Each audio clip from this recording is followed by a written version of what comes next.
1949, Camera magazine published a substantial portfolio from veteran Swiss photographer Jacob Tugener. This portfolio included images from his best-known work, the 1943 book Fabric, a pictorial epic of technology. Fabric was a wordless but for the title single image per page book that flowed like a silent film. In that same issue, Camera magazine also published a handful of photographs by a then 25-year-old fellow Swiss photographer named Robert Frank.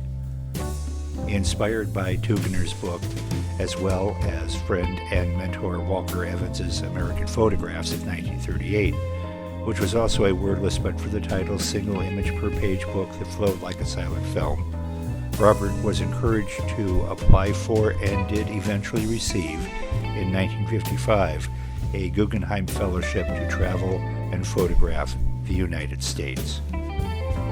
To photograph freely throughout the United States using the miniature camera exclusively, the making of a broad, voluminous picture record of things American, past and present. This project is essentially a study of a civilization that will include caption notes, but it is only partly documentary in nature. One of its aims is more artistic than the word documentary implies.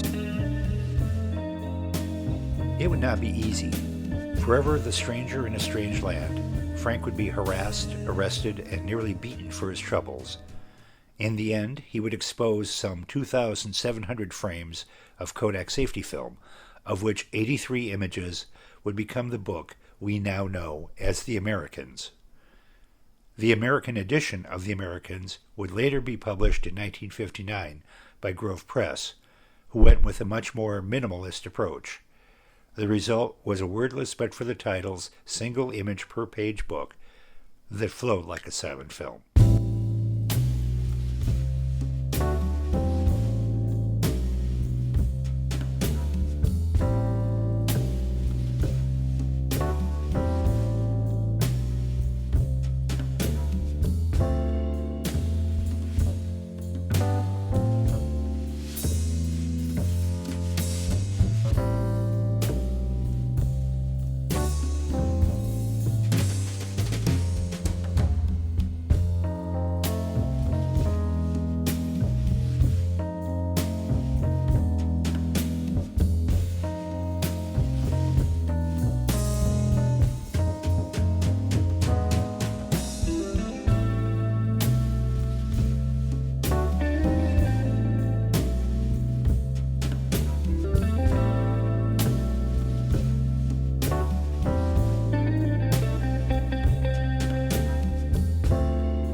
Let's just say The Americans was initially not well received in America.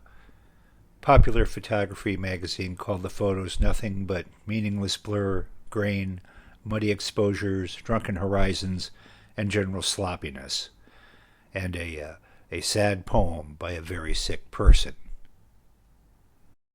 I'd never seen anything like it. Robert Frank came out here and just showed that you could see the USA until you spit blood.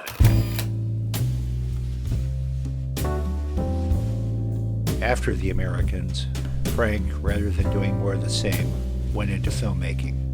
His first and probably most successful was a short produced and directed by Alfred Leslie and himself called Pull My Daisy, 1959.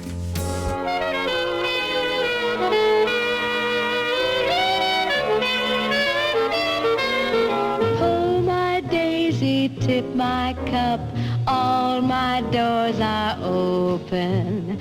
Cut my thoughts for coconuts, all my eggs are broken. Harp my heart song, harp my height, seraphs hold me steady. Hit my angel, hide my light, lay it all on the story, such as it is, presents a fly-off-the-wall view of a day in the life of your average beatnik. The various players converge in a Bowery apartment to drink beer, pass joints, and exchange profundities. A man of the cloth later arrives, and more profundities are exchanged. All this much to the lady of the house's chagrin. After they've worn out their welcome, they head out. In his 1989 book, The Lines of My Hand, Frank would write, "In making films, I continue to look around me, but I am no longer the solitary observer turning away after the click of the shutter. Instead, I'm trying to recapture what I saw, what I heard, what I feel. There is no decisive moment. It's got to be created. I've got to do everything to make it happen in front of the lens." On March 19th, 1985, Robert Frank arrived at the School of the Museum of Fine Arts in Boston with bags full of various miscellanea to take part in a collaborative effort with fellow photographers Dave Heath, Robert Heineken, and John Wood. This ongoing project featured one of the only two in existence Polaroid 20x24 cameras. This camera was an enormous, heavy thing that stood over 5 feet tall, had a 6-foot extended bellows, and yielded 20 by 24 inch images. Robert's contribution was about the project itself. He would do 2 separate multi-panel pieces. The official one, called Boston, March 20th, 1985, consisted of 6 single panels, one for each of the 6 days of the project, each one being about a specific artist or aspect of the project, with text scratched into the emulsion. The unofficial piece was thematically similar, but were stills from his daily video shoots on the project. That video would eventually become his short film, Home Improvements, in 1985.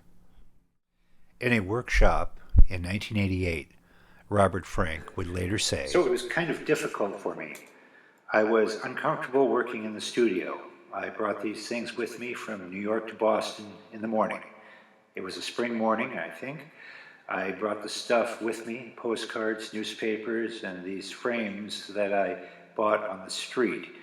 I took photographic paper with me, and I knew I would write on it, and it would become a certain way of writing by using developer on a piece of photographic paper. I knew the headlines interested me. I knew I liked postcards. And I just looked around the room, and there was this picture, a little print I have, that said words on it. I mean, I work like that. It would be nice to be able to have a concept that was very clear, but that's not my way. I would always change. I would always make a detour."